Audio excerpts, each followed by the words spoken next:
नमस्कार, आपके साथ मैं हूं सुजाता कुकरेती और सवाल इंडिया का आज ये है कि सीट एक और संदेश अनेक है क्या। सवाल इसलिए पूछ रही हूं क्योंकि देश के 3 राज्यों में 3 सीटों पर उपचुनाव हुए हैं। बिहार की बांकीपुर सीट, मध्य प्रदेश की दतिया और गुजरात की मंजलपुर सीट। इन 3 सीटों में 2 सीटों पर बीजेपी हारी है और 1 सीट पर बीजेपी ने जीत दर्ज की। इन तीनों सीटों में से लेकिन सबसे चौंकाने वाला नतीजा बांकीपुर सीट से आया और बांकीपुर सीट पे जन सुराज पार्टी के मुखिया प्रशांत किशोर ने बड़ी जीत हासिल की है। इसीलिए कह रहे हैं कि सीट एक लेकिन संदेश यहां से कई आ रहे हैं क्या। प्रशांत किशोर ने बीजेपी के कैंडिडेट नीरज सिन्हा को हराया। इस जीत ने क्या संदेश बीजेपी के लिए दिया और क्या आरजेडी के लिए और क्या खुद प्रशांत किशोर। चलिए, प्रशांत की इस जीत के बाद जश्न का माहौल है। जो आप तस्वीरें देख रहे हैं, जनसुराज पार्टी के कार्यकर्ताओं में जोश है। तस्वीरों में कार्यकर्ता नारेबाजी करते हुए नजर आ रहे हैं, पीके को माला पहनाते नजर आ रहे हैं। जीत के बाद प्रशांत किशोर ने सीधे हमला वहां किया जहां वो लगातार टारगेट करते आए, यानी कि बिहार के मुख्यमंत्री सम्राट चौधरी पर। उन्होंने कहा कि बिहार में सम्राट चौधरी की जगह किसी और को सीएम बनाना चाहिए। बीजेपी कह रही है कि कहां चूक हुई है, हम इसका मंथन करेंगे, समीक्षा करेंगे। बांकीपुर सीट बीजेपी के लिए परंपरागत सीट रही। यहां से बीजेपी के अध्यक्ष नितिन नवीन जीतते रहे। उससे पहले नवीन कुमार सिन्हा, उनके पिताजी, इस सीट पर जीतते रहे। 1995 से बीजेपी का इसी सीट पर कब्जा रहा। 31 साल बाद बीजेपी को यहां से हार मिली है।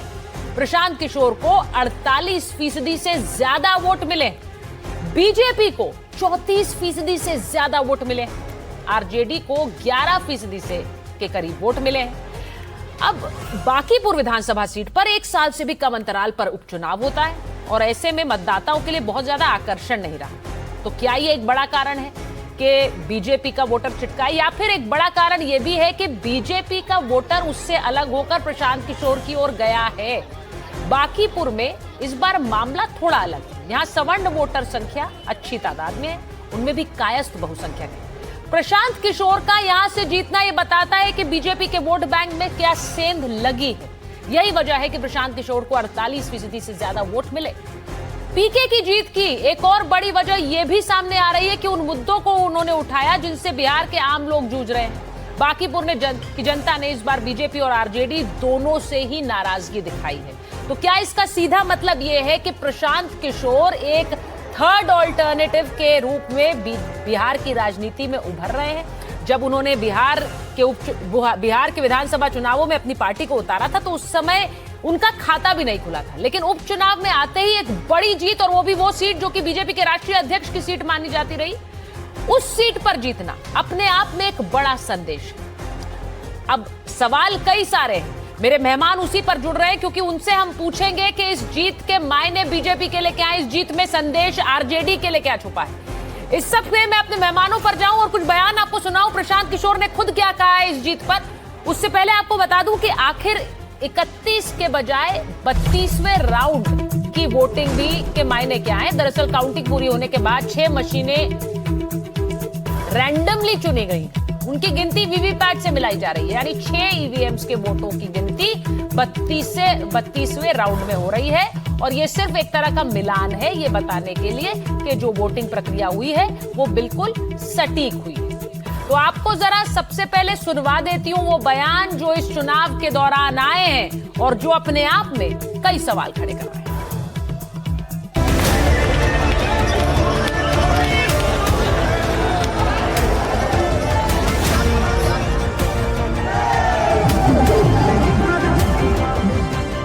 भाजपा के केंद्रीय नेतृत्व को ये संदेश देने का एक प्रयास है बिहार की जनता के द्वारा कि बिहार में किसी अच्छे व्यक्ति को मुख्यमंत्री बनाइए।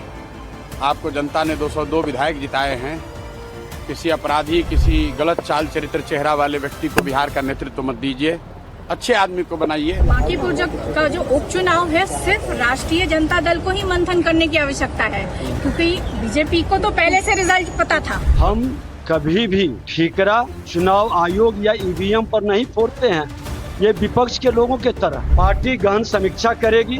6 महीना भी नहीं बीता है, 202 सीट भी हम जीते हैं, ये याद रखें। बांकीपुर के लोग हमारे हमसे अलग क्यों हुए, इसकी भी हम समीक्षा करेंगे। हम लोगों ने वहाँ विकास किया है, अभूतपूर्व विकास हुआ और आगे भी बांकीपुर हमारी प्राथमिकता में रहेगा। इतनी मेहनत की है तो जीतना और बांकीपुर का जनता जिताएगी। बदलाव का संकेत। और इस बीच बड़ी खबर भी आपको बता देती हूँ, बांकीपुर में 5 राउंड और मतगणना होगी।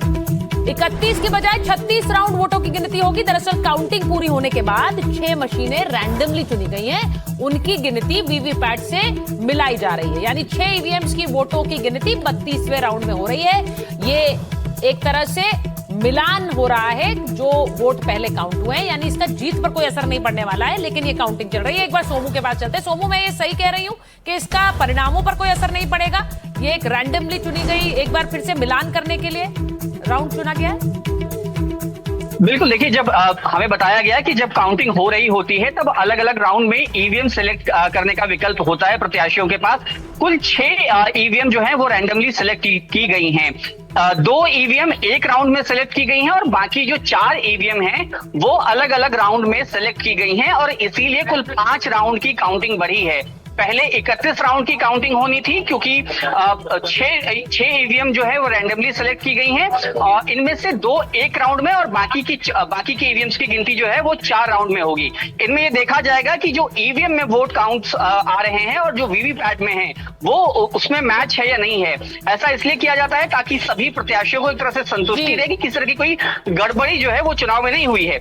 इसीलिए अब 31 की जगह 36 राउंड की काउंटिंग होगी। 31 हो या 36 हो, अब ये बात बिल्कुल साफ है कि जीत प्रशांत किशोर की हुई है और ये अपने आप में ऐसी जीत है जो कई संदेश दे रही है। उसी पर बात करें। बहुत बहुत धन्यवाद सोमू आपका। बीजेपी से हमारे साथ शिवम त्यागी जी जुड़ रहे हैं, हमारे साथ हर्षवर्धन त्रिपाठी जी जुड़ रहे हैं, वरिष्ठ पत्रकार हैं। राजीव रंजन जी को आप देख रहे हैं, प्रवक्ता हैं जेडीयू के।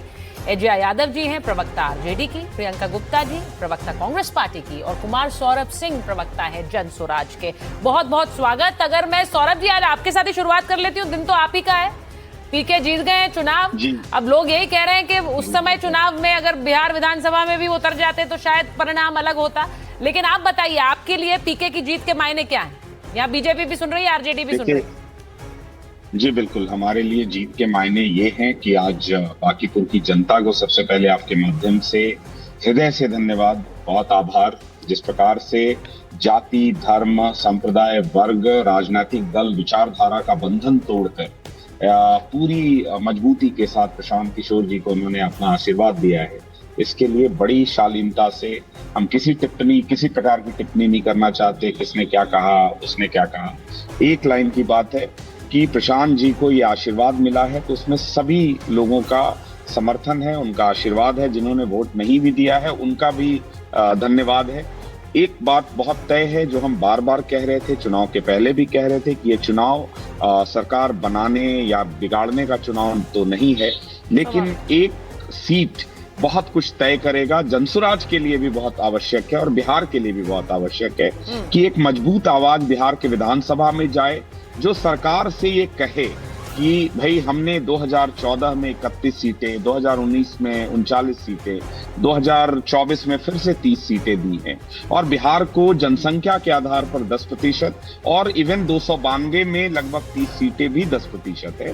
तो संसाधनों में, प्रोजेक्ट्स में, योजनाओं में भी बिहार को प्राथमिकता मिले।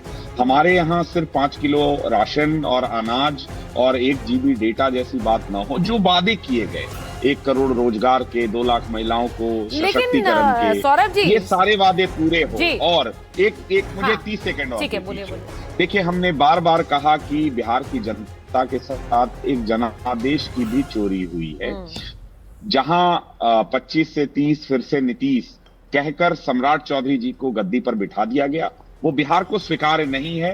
ये एक प्रकार से उसका जनमत संग्रह है। मैं इसी पर आ रही थी क्योंकि आपने अपना शुरुआती संवाद ही आपने अपना संवाद इस बात से शुरू किया कि हम कोई टीका टिप्पणी नहीं करेंगे, लेकिन पीके तो खुद ही उन्होंने सबसे पहला जो बयान दिया आज जब उनकी जीत की बात खबरें आने लगी, उन्होंने यही कहा कि बीजेपी को एक चरित्रवान सीएम चाहिए। तो वो सीधे वो शुरुआत से हमला अपना कहाँ कर रहे हैं वो जानते हैं और आज भी उन्होंने वही किया है। अब उनके टारगेट पर सम्राट चौधरी हैं। मैंने इसलिए कहा कि हम कोई नई टीका टिप्पणी नहीं कर रहे। ये वो बात है जिस पर हमने चुनाव लड़ा है पूरा। ठीक है, हम आज भी उस पर कायम हैं कि भाई सम्राट चौधरी जैसे अगर कुशवाहा समाज से ही बनाना था, कई बार मेरे नेता ने कहा, तो बिहार में बहुत अच्छे पढ़े लिखे लोग हैं, अगर ये लॉजिक दे रहे हैं, और बिहार में चरित्रवान सीएम हो ताकि बिहार में भी वो चीजें हों जो अन्य राज्यों में हो रहा है। और आज भी हम ये बात कह रहे हैं, बड़ी बुरी मजबूती से कह रहे हैं कि बिहार की राजनीति का एक नया दशा और दिशा आज के बाद आपको दिखेगा, जहां विधानसभा से लेकर दिल्ली तक प्रशांत किशोर की आवाज जाएगी। एक सीट से आप क्या ही कर लेंगे बिहार विधानसभा में? मैं ये जरूर कह सकती हूँ कि एक अकेला लड़ता जाएगा और काफिला जुड़ता जाएगा, ये मैं कह सकती हूँ। सुचारिता जी यही तो था। कौन है प्रशांत किशोर? जमानत जब्त हो जाएगी, ये तो गढ़ है, दुर्ग है, किला है, मोदी जी के बॉस का सीट है। हाँ तो भाई आज जवाब देना चाहिए। अरे ठीक है, मैं जवाब दे रही हूँ। शिवम जी बूथ पर क्यों हार गए? ठीक है, मैं शिवम जी, ये सीट ऐसी सीट थी जहां से बीजेपी के राष्ट्रीय अध्यक्ष की सीट थी, तो ये मानकर चल रहे थे कि बीजेपी ने अपनी पूरी ताकत लगाई, फिर भी हार गई बीजेपी। देखिए, सबसे पहले मैं एक चीज कहना चाहता हूं कि हाँ, इसमें कहीं कोई दो राय नहीं है। बांकीपुर जो है हारे हैं। प्रशांत किशोर जी को बहुत बहुत शुभकामनाएं, और दुख की बात है, इसमें कहीं कोई दो राय नहीं है। हमारे लिए एक सीट हो, चाहे वो किसी काउंसलर का चुनाव हो, और चाहे राज्य का चुनाव हो, और चाहे देश का चुनाव हो, हमारे लिए एक एक चीज़ महत्वपूर्ण है, एक एक सीट महत्वपूर्ण है। Will restructure, recalibrate, restrategize and come back stronger. चीज़ों को बेहतर करेंगे, सही तरीके से समझेंगे और चीज़ों को बेहतर करके देख कर आएंगे। लेकिन इसमें कई सारे फैक्टर हैं। उसमें से एक ये भी है कि मात्र 34% वोट हुआ, जाहिर है, तो उसका अपना एक रीज़न रहा। किस वजह से वोट इधर नहीं पड़े, उसका अपना एक रीज़न है। हम ज़रूर इस पर जो है विस्तार से चर्चा भी करेंगे।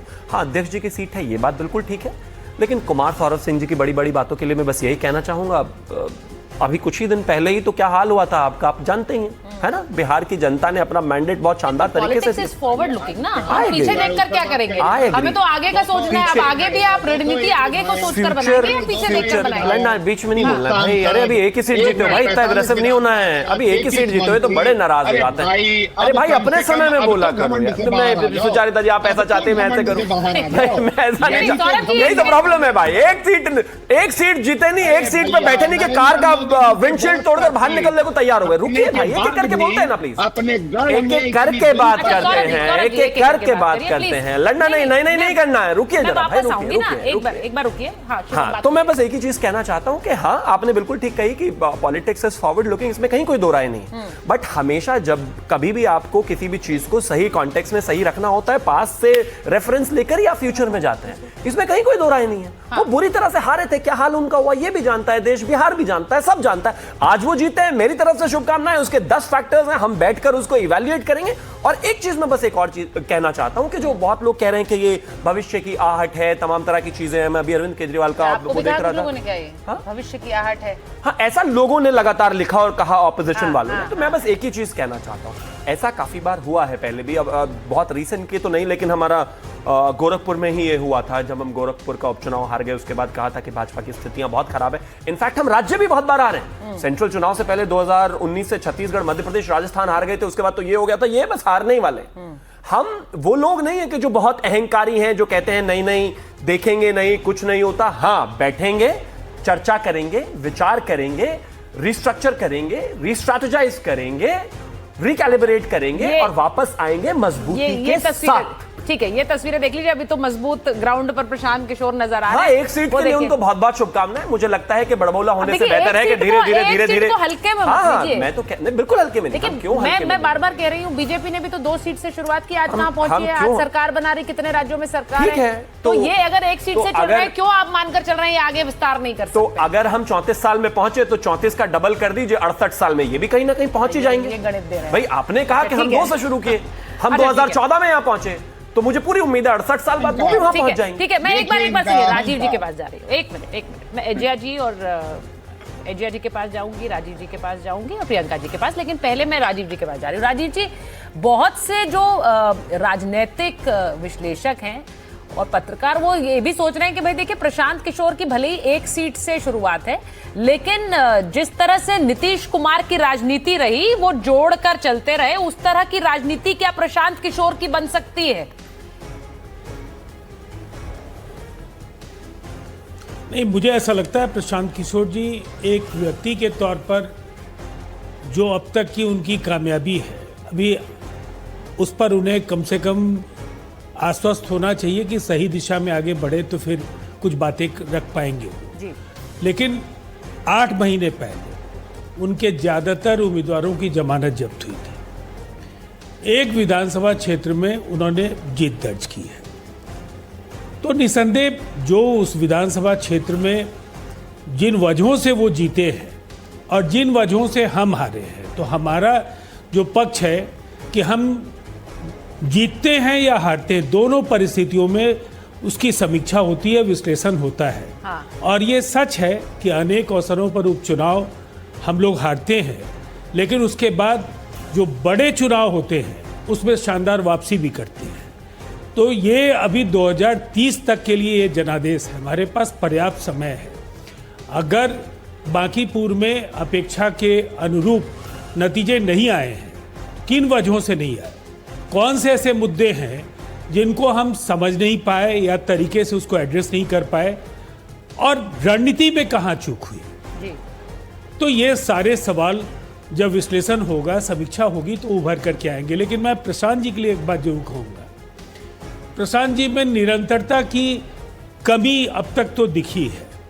एक चुनाव लड़ते हैं किसी न किसी दूसरे राज्य में, वो प्रवास उनका शुरू होता है चुनावी रणनीतिकार की भूमिका में, फिर उस राज्य में जाएंगे। एक जनप्रतिनिधि से जो निर्वाचन क्षेत्र की जनता है उसकी अपेक्षा है कि उसके छोटे छोटे जो मुद्दे हैं, उसके जो सरोकार हैं, उनको वो नेता जरूर समझे और उसके अनुरूप वो काम करे। अब ये अगर वो कर पाए तो निसंदेह फिर वो बेहतरी के लिए कुछ सोच पाएंगे आगे। अभी इतनी बात है कि विपक्ष के लिए जरूर, आरजेडी के लिए ये एक मुश्किल वक्त जरूर है। उनका जिस तरह से वोट हमारा भी उनको मिला है, वोट आरजेडी का पूरी तरह से उनकी ओर चला गया है। और वो जो एक विपक्ष का स्पेस है वो प्रशांत जी ने उस विधानसभा क्षेत्र नेता है पार्टी के, आप ये कह रहे हैं आरजेडी के लिए ये बड़ा झटका है, लेकिन बीजेपी के राष्ट्रीय अध्यक्ष की सीट रही, बीजेपी उस जीत को उसे भुना नहीं पाई है, उस सीट पर वापस नहीं आ पाई, तो बड़ा झटका किसके लिए? बीजेपी के लिए नहीं है?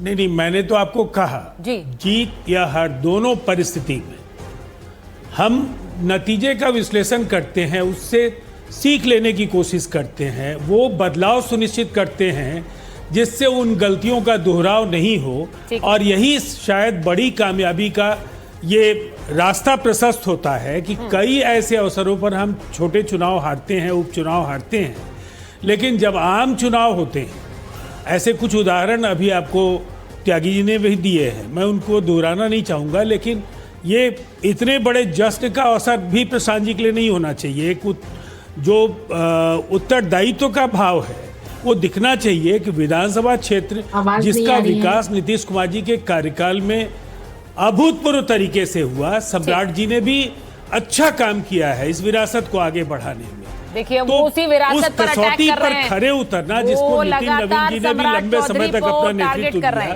तो कहीं ना कहीं उसको संभाल पाएंगे या नहीं। मैं एक बार जरा बड़ी बात भी बता देती हूँ अजय जी, मैं आपके पास आऊं उससे पहले आज आपको ये बताऊं कि आपके दो नेत्री, अब रोहिणी आचार्य को आप लोग नेत्री मानते हैं कि नहीं मुझे नहीं पता है, लेकिन मीसा भारती और रोहिणी आचार्य दोनों ने अलग अलग बयान दिए हैं। मीसा भारती कह रही है कि प्रशांत किशोर तो बीजेपी के ही आदमी, और रोहिणी आचार्य कह रही है कि जीत उसी की होती है जो लगातार जमीन पर बना रहता है, संवाद करता है और मेहनत करता रहता है। अब वो किसको संदेश दे रही है इसके जरिए मुझे नहीं पता है, लेकिन बधाई जरूर दे रही है जीत के लिए। अब मुझे बताइए पीके बीजेपी के आदमी है कि नहीं? जरा मैं एक बार मीसा भारती का बयान चला देती हूँ, पहले सुन लीजिए जरा एक बार।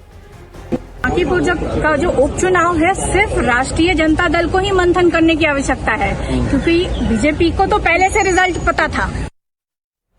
बीजेपी को पहले से ही रिजल्ट पता था क्योंकि पीके बीजेपी के ही आदमी, ये वो कह रही है। अब मुझे जरा बताइए अजय जी, बीजेपी के ही आदमी है प्रशांत किशोर? सुजाता जी, फैक्ट तो ये है कि पीके बीजेपी के एजेंट के रूप में, पॉलिटिकल एजेंट के रूप में काम किए हुए हैं, जेडीयू के साथ काम किए हुए हैं, तो और लगातार जिस तरह से उनकी गतिविधियां रही है वो बीजेपी के टीम के रूप में सामने आए हैं। इस बार का जो चुनाव है बीजेपी की लड़ाई तो आरजेडी से होती है, आरजेडी की लड़ाई तो बीजेपी से होती है।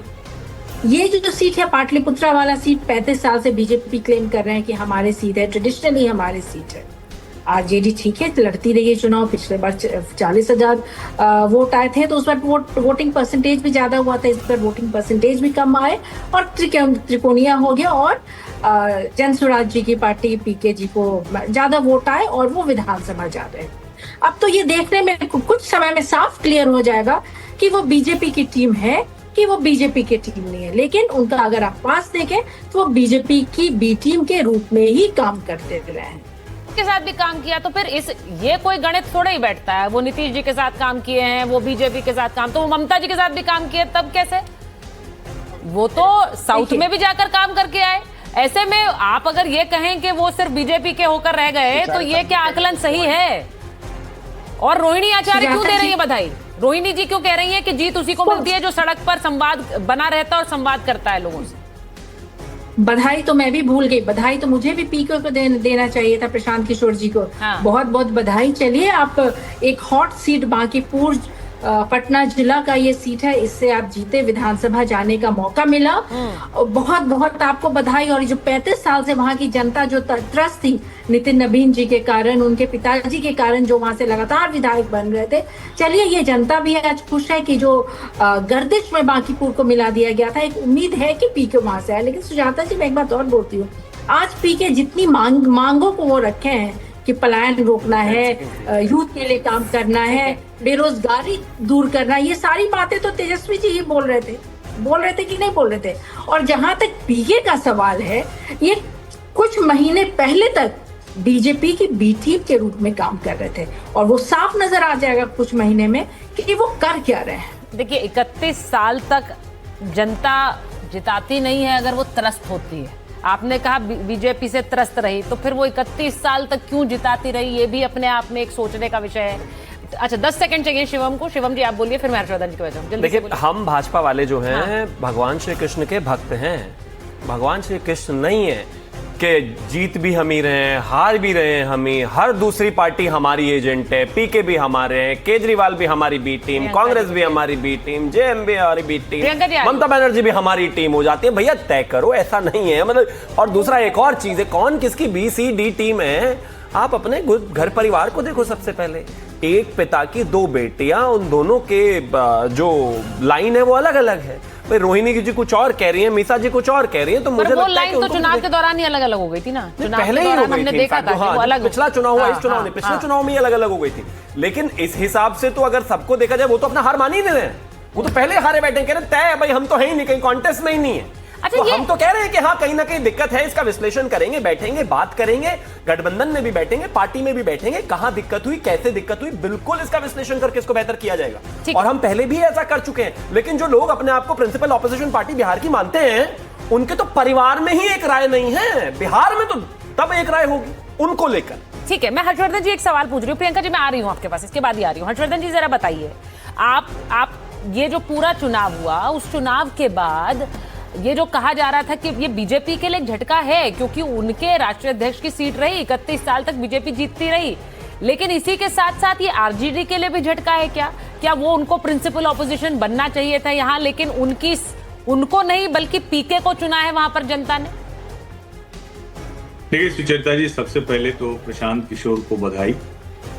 और प्रशांत किशोर का बड़बोलापन इतना था कि उसकी वजह से कई बार उनकी अच्छी बात भी नहीं समझ में आती थी। तो मैं उम्मीद करूंगा कि अब विधायक हो गए हैं तो थोड़ा मैनेजर की तरह नहीं, लीडर की तरह बोलना शुरू करेंगे। अब वो इलेक्शन मैनेजर नहीं रहे, अब वो जीत कर विधानसभा पहुंच रहे हैं, तो इसलिए वो बड़बोलापन करने की बजाय बात करें कि 4 साल पूर्ण बहुमत वाली सरकार के सामने रहना, और वो भी जाके खुद वो विधायक होकर चले जाएंगे तो बहुत विधायक है नहीं, तो वो करना पड़ेगा। लेकिन राष्ट्रीय जनता दल के लिए संदेश है, ठीक बात है, क्योंकि उनको अपोजिशन का स्पेस उनका गायब हो रहा है, वो तीसरे स्थान पर चले गए। इस सब के बावजूद एक लाइन की बात है सुचेता, भारतीय जनता पार्टी के लिए बहुत बड़ा झटका है। इस सीट को अगर कोई कहे कि एक लाइन में बताओ, तो भाजपा के लिए बहुत बड़ा झटका है। ये सवर्ण बहुल सीट है, 45% यहाँ सवर्ण होते हैं। अब मैं तो ऐसे सवर्ण अवर्ण इस सब के अगड़ा पिछड़ा इस सब शब्दावली का विरोधी व्यक्ति हूं, हाँ, पर सर क्योंकि राजनीति इससे चलती है, ये भी एक क्योंकि हकीकत चलती है, इसलिए बोलना पड़ता है। फिर भी मैं बार बार ये बोलता हूँ, टीवी पर जरूरी होता है। तो ये जो भी फॉरवर्ड कास्ट, जनरल कास्ट कहा जाता है, तो उसका और कोयरी कुर्मी से इतर था, यानी इसके बाद था। तो यहाँ तो फ्लाइंग कलर से बीजेपी को जीतना था। राष्ट्रीय अध्यक्ष यहाँ से भाजपा का बन गया, और इतने वर्षों में एक ऐसा नेता नहीं हुआ जो प्रशांत किशोर के सामने खड़ा हो पाता। भाजपा को बड़े चिंतन की आवश्यकता है, और अगर सवर्ण मतदाता उनसे जा रहा है, तो जैसे हम कहते थे ना कि मुसलमान बंधुआ है क्या, तो राष्ट्रीय जनता दल से कुछ हो गया होगा, आखिर में आंकड़े आएंगे तो समझ में आएंगे। लेकिन ये चिंता की बात है, ये समीक्षा भारतीय जनता पार्टी को भी करनी चाहिए, राष्ट्रीय जनता दल को भी करना चाहिए। एक और जो जरूरी बात है कि क्या सचमुच भारतीय जनता पार्टी में ऐसे टिकट पड़ता था कि किसी को आपने टिकट दे दिया, फिर कुछ दिन बाद याद है कि अच्छा वो तो पता नहीं क्या गड़बड़ हो गया, तो उसके पिताजी का कोई मामला था, या कोई उसने पार्टी कर ली, जो खबर हो, मुझे तो पता नहीं क्यों टिकट कटा, तो अभिषेक भट्टी से फिर नीरज सिन्हा चले गए। तो आप ये कहकर कि हम नीचे से कार्यकर्ता को देते हैं, तो अपना एक मजबूत नेता नहीं बना पाए, तो ये मैं फिर कह रहा हूं, राष्ट्रीय जनता दल पर ढेरों सवाल हो सकते हैं। तेजस्वी जी चुनाव के समय चले गए विदेश, बहुत सवाल है, लेकिन वो तो वैसे भी उस सीट नहीं जीत रहे थे। और मैं फिर कह रहा हूं कि उनको चिंता होनी चाहिए, क्योंकि विपक्ष का इस पर गया, चिंता भारतीय जनता पार्टी को होनी चाहिए। बिल्कुल, एक सीट से सरकार नहीं बदलेगी, लेकिन प्रशांत किशोर का बांकीपुर जीतना ये बहुत बड़ी घटना है। देखिए, आपने बांकीपुर का जिक्र किया है, एक और खबर है जो दतिया से भी आई है। मैं उस पर इसलिए आ रही हूँ क्योंकि दोनों ही सीटों पर प्रियंका जी बैठी हुई है। प्रियंका जी, बधाई आप लोगों को दतिया के लिए। वहां पर एक लाइन दतिया पर जोड़ दूं। हाँ, बोलिए एक लाइन। हाँ, देखिए, मैंने तो अभी लिखा भी है, और मैं उस दिन भी मैंने कहा था कि नरोत्तम मिश्रा हारे थे दतिया, लेकिन नरोत्तम मिश्रा ही जीत सकते थे, तो ये साबित हो गया। तो जिन्होंने टिकट काटा था भाजपा में, उनको समझ में आ गया होगा। दूसरा, अपना नेता आपको मजबूत अच्छा नहीं लगता, ये बहुत अच्छी चीज नहीं है। आप दूसरी पार्टियों के नेता तो मजबूत आए तो उसको अपने यहाँ ले लेते हैं, और अपना वाला मजबूत थोड़ा हो तो कहने नहीं ये तो अहंकारी हो गया। नहीं, ये जो आपका जो ये सीधा कटाक्ष भी नहीं कहूंगी, ये तो सीधा संदेश है। शिवम जी, उस पर आऊंगी आपके पास बाद में, लेकिन पहले प्रियंका जी, पहले तो बधाई आप लोगों को दतिया के लिए। और दूसरी बात यह है कि अब बहुत से लोग ये कह रहे हैं कि भाई दतिया तो इसलिए जीता क्योंकि नरोत्तम मिश्रा नाराज हो गए थे। नरोत्तम मिश्रा अगर वहां पर नाराज हैं, उनके समर्थक नाराज हैं, तो वो सीट बीजेपी जीत ही नहीं सकती थी। तो इसमें आपका बहुत ज्यादा श्रेय नहीं जा रहा। इनको ऐसे में जवाब क्या देंगी आप? 3 राज्यों में जो है चुनाव थे, और 3 जो है सीट थी, उसमें से 2 सीट पर बीजेपी हारी है। और जो दतिया सीट है, वहां मैं घनश्याम जी को बधाई देना चाहूंगी, और वहां जो एक कार्यकर्ता है, नेतृत्व है, उस सबको बधाई देना चाहूंगी। और सबसे बड़ी बात ये ऑब्जर्व करने की है कि दतिया भी वहां पर पीताम्बरा पीठ है, और वो माँ पीताम्बरा की जो है स्थली है। तो अब सवाल ये उठता है कि जो नितिन नवीन जी की सीट है वो तो हार गए, हनुमान जी को नचा रहे थे अपनी जो है रथ यात्रा के आगे, हनुमान जी नहीं पटक दिया, उनके बूथ पे भी हार गए। और दूसरी चीज, दतिया में भी हार गए। तो आप समझिए कि भगवान कितना नाराज है। जहाँ जहाँ भगवान का वास है, जो पवित्र स्थान है, वहां से भारतीय जनता पार्टी साफ है। ये समझ लीजिए कि भगवान की नाराजगी पूरी तरीके से दिखने लगी। और सिर्फ भगवान क्यों, इस देश का युवा भी नाराज है, और इस देश का किसान तो नाराज था ही। बेटियों के साथ क्या हालत बना रखी है वो तो आप देख ही रही कि आपको कहीं न्याय वाय नहीं मिल रहा है, बस खाली आप चीखती रहिए, चिल्लाती रहिए, सड़कों पर बैठी रहिए, यही है। तो भारतीय जनता पार्टी को बिल्कुल आत्मचिंतन करने की आवश्यकता है। पर प्रभु श्री राम को भी भूल गए, वो चढ़ावा चोरी हो गई ऐसी कि भैया कृष्ण जी पे आ गए। ये तो ऐसा पाला बदले हैं कि प्रभु श्री राम को याद ही नहीं कर रहे हैं। तो चढ़ावा चोरी भी एक मुद्दा है भाई साहब। ये चढ़ावा चोरी हजम नहीं हो पाएगी। सारा पैसा निकालिए और रखिए, जितना भी मंदिर का धन है वो निकालिए, वरना ये पाप है। और भगवान की लाठी में जो है देर है पर अंधेर। देखिए, ये देखिए ये बड़ा महत्वपूर्ण पॉइंट है प्रियंका जी जो आपने कहा। शिवम, इस पे आपका एक रिएक्शन, क्योंकि वो कह रही हैं कि बृजभूषण शरण सिंह का जो फैसला महिलाओं का सम्मान नहीं। वो कह रही हैं कि जो आपने नीट में जिस तरह से जो विरोध प्रदर्शन हुआ, उसके बाद जो हिंसा हुई, आपने छात्रों का सम्मान नहीं, और उसके बाद अब किसानों का सम्मान नहीं, वो सब कुछ उन्होंने उसे जोड़ दिया है, और इसीलिए ये छिटक रहे हैं। 2 सीटें आप हारे हैं उपचुनाव। मेरा एक निवेदन है कि 243 में से अगर कांग्रेस वालों को याद हो कि उनकी कितनी विधानसभा सीटें हैं, कितनी है? कितनी विधानसभा सीटें नहीं, अभी कितने चुनाव आपके कितने विधायक हैं बिहार? अरे आप कितने विधायक हैं बिहार? आज के चुनाव पे आइए ना, 6 महीने पहले की एक प्रवक्ता को, राष्ट्रीय प्रवक्ता को ये नहीं पता कि उनके बिहार में विधायक कितने हैं। खैर इतने हैं कि आपको याद रहने भी नहीं चाहिए, कोई बात नहीं, सो के लड़ना नहीं है, लड़ना नहीं है, लड़ना नहीं है, भगवान की ऐसी ही कृपा है, लड़ना नहीं है, इतने ज्यादा नहीं है कि आपको याद रखना पड़े। लेकिन ये अजब बात है कि एक बिहार जैसे राज्य के बारे में प्रवक्ता को ये भी नहीं पता कि उनके विधायक कितने जीते हुए हैं। तो थोड़ा तैयारी होनी चाहिए। बट इट्स ओके, आपके वैसे भी आजकल विधायक बड़ी बड़ी विधानसभाओं में बहुत बुरा हाल है आपका, तो प्रवक्ताओं को याद रखने की जरूरत नहीं है, सिर्फ कहानियां बनानी है। खैर मैं पॉइंट पर अरे छोड़िए ना मैडम, छोड़िए आप, छोड़िए ना, लड़ते नहीं, आज तो आप बड़े अच्छे से बात कर रहे थे, अब आप नाराज हो गए। देखिए ये गलत बात है। अरे अपने विधायकों का ही नहीं पता आपको कि बिहार में कितने आपके पास। खैर मैं पॉइंट पर आना चाहता हूँ। आ रही हूँ प्रियंका जी, मैं आपको जवाब का मौका दूंगी। एक बार बात चीज बहुत क्लियर है कि हाँ, इसमें कहीं कोई दो राय नहीं है कि जहां तक यहाँ उपचुनाव हुए हैं उसमें भाजपा को जो प्रत्याशित जीत की उम्मीद थी वैसा नहीं हुआ। हम इस पर जरूर काम करेंगे, लेकिन इससे हमारा जीत का रथ रुकने वाला है, भूल जाइए भाई। और एक और चीज, हमें मर्यादा पुरुषोत्तम भगवान श्री राम पर और धर्म पर आपसे ज्ञान नहीं चाहिए। अपहरण, डकैती, लूटपाट करने वाला, 41 केसेस रखने वाला पप्पू यादव को ब्राह्मण बनाकर, पप्पू यादव को साधु बनाकर आप उसका जो है चंदा चोरी का ड्रामा कर रहे हैं। हाँ? और एंटोनियो माइनो जो है जब चर्चों में होता है तो वहां कुछ नहीं करते। हमें मत बताइए भाई, ये हमें धर्म पर भाषण आपसे नहीं चाहिए। ठीक है, लेकिन हाँ, फिर बावजूद उसके में फिर भी with all the humanity I want to say हम इस पर जरूर कहीं ना कहीं काम करेंगे और जो चीजें हुई उनको ठीक करेंगे। और अगली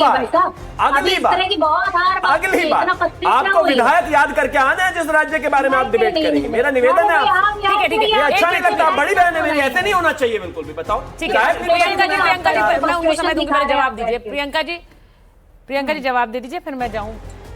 लेकिन मुझे लगता है कि आज जो है कांग्रेस पार्टी के लिए खुशी का दिन है, इसलिए मैं इनके फ्रस्ट्रेशन को इन्हें जो है कहती हूँ धीरे धीरे आदत डाल ले, क्योंकि लगातार अब यही होना है।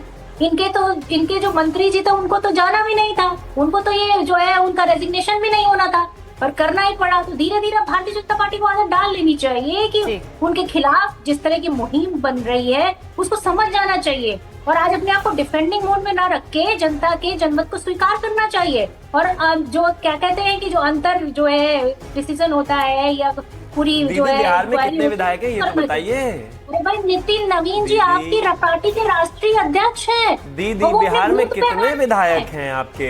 कांग्रेस के विधायक आज आप बता कर जाएंगे 1 2 3 एनडीटीवी पर कांग्रेस की राष्ट्रीय प्रवक्ता आज कितने विधायक हैं कांग्रेस के बिहार में, वो बता कर जाएंगे। नहीं भाई साहब, बिहार में कितने विधायक हैं नहीं है, पहले ये बताइए नीतीश कुमार जी कहाँ है ये बताइए, जिनके चेहरे पे आपने चुनाव। सुनिए एक बार मैं अजय जी के पास चलेगा। ठीक है, वो देखिए वहाँ मिठाई देखिए, आप लोग लड़ रहे हैं, मिठाई कोई और ही खा रहा है। जनसुराज के कार्यकर्ता मिठाई खा रहे हैं, पीके जीत गए। जरा उस पर फोकस करते हैं। देखिए ठीक है, एक बार अजय जी के पास सुनिए अजय जी के पास जा रही हूँ। अजय जी बताइए, अब ये जो बात कही जा रही है कि आप लोग तो प्रिंसिपल ऑपोजिशन बन सकते थे लेकिन आप नहीं बने। अगर बांकीपुर की सीट बीजेपी के हाथ से निकल रही है तो वो आपके पास जानी चाहिए थी, लेकिन वो पीके के पास चली गई, क्योंकि आप लोग तो लड़ाई में अब कहीं बचे ही नहीं। सुजाता जी, हम लोग प्रिंसिपल ऑपोजिशन पार्टी बिहार में है जी आज के डेट में। Tejashwi ji leader of opposition है। एक सीट अगर प्रशांत किशोर जी जीत जाते हैं तो वो लीडर ऑफ ऑपोजिशन नहीं बन पाएंगे, नहीं बनेंगे। और जहाँ तक बीजेपी, जहाँ तक बीकानेर बांकीपुर का ये सीट है, तो जिस तरह से अभी आप स्वर्ण जाति और अन्य जाति की बात कर रही हैं और जाति फैक्टर अगर चुनाव में आता है तो उस बेसिस पे ये बीजेपी का ही सीट माना जाता है। ऑल्दो मुझे भी ये बोलना बहुत अच्छा नहीं लगता है, मतलब फैक्ट रिमेन्स की जाति एक इम्पोर्टेंट रोल आज के डेमोक्रेटिक इंडिया में जरूर प्ले करता है। जाति समीकरण देख करके लोग मुख्यमंत्री मंत्री बनाते हैं, तो उस हिसाब से तो ये लाइक बीजेपी की ही सीट थी। फिर भी पिछले बार हमारी तरफ से जो रेखा गुप्ता लड़ी अच्छी खासी 40,000+ वो वोट लाई। इस बार चलिए एक पीके फैक्टर हुआ, कुछ वो पीके के पास अच्छे चंग वोट चले गए, लेकिन ये सीट तो हमारी थी नहीं। रविशंकर जी ने बोला कि बीजेपी के कुत्ता बिल्ली को खड़ा कर दो, बीजेपी के कुत्ता बिल्ली ही जीत जाएंगे। इस बार तो ये देखिए उनके बयान की भी बहुत चर्चा हो रही है। जय जी आपने बिल्कुल सही याद दिलाया, उनके बयान की भी चर्चा हो रही है। हर्षवर्धन जी, ये कहा जा रहा है कि रविशंकर जी ने कहा था किसी को भी खड़ा कर दो, यहाँ से तो बीजेपी ही जीतेगी। अब वही बात है कि राजनीति में कभी भी there is no written rule, कोई भी लिखित कभी भी कोई तय बात नहीं होती है। अब राजनीति में कब कुछ बदल जाए, आज देख लीजिए। नहीं, ये तो होना चाहिए। वैसे रविशंकर जी ने कहा जरूर था कुछ, लेकिन जो उनको एट्रीब्यूट किया गया वो शायद ठीक नहीं था। मैं जो देख पाया, समझ पाया कि जो उनके संदर्भ से सोशल मीडिया पर चला, ऐसा था नहीं। लेकिन हाँ, भारतीय जनता पार्टी ने जिस तरह से प्रत्याशी दिए उसमें कोई गंभीरता मुझे नहीं दिखती। मैं बिना किसी संकोच के कहता हूं कि इस तरह से न प्रत्याशी चयन होता है, न इस तरह से चुनाव लड़ा जाता है। और जो सबसे बड़ी बात है कि आपकी वो ऐसी सीट थी ना, जैसे कहते हैं कि मॉडल सीट है या पायलट सीट है, ऐसी सीट है। और मुझे तो अब ये भी लग रहा है ना कि हो सकता है कि प्रशांत किशोर जी को लग रहा हो कि शायद हम विधानसभा चुनाव लड़ गए होते हिम्मत करके तो परिदृश्य अलग होता। ठीक है सौरभ जी, मेरे पास समय बिल्कुल नहीं है, 10 सेकंड आपको दूंगी, जल्दी से अपनी बात रखिए। और सेलिब्रेशन में तो जाना होगा, रास्ते में ही है, आप कहीं गाड़ी में बैठे हुए हैं। नहीं, बहुत अच्छी बात है। सब एक तरफा बातें आपने करा ली। ये नहीं पूछा कि बाकीपुर के एक राउंड में कैसे बात रखने का आगे भाई, बाकीपुर के प्रत्येक राउंड में आप क्यों हारे? अगर जाति धर्म ही चलता तो पूरे बाकीपुर के प्रत्येक राउंड में, प्रत्येक ईवीएम में आप क्यों हारे? ठीक है भाई, सभी जातियों ने वोट दिया है।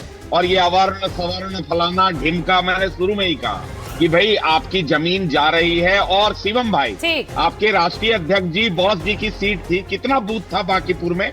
थोड़ा बता दीजिए राष्ट्रीय चैनल पर, बाकीपुर में कितना बूथ?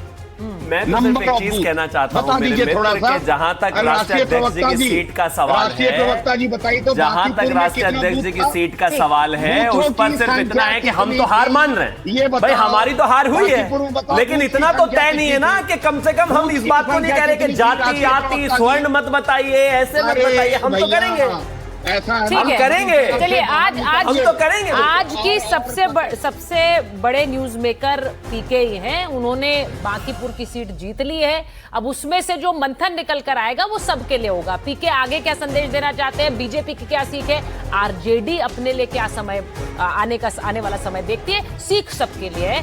बहरहाल जनता किसे सिखाना चाहती है वो महत्वपूर्ण है। बहुत धन्यवाद।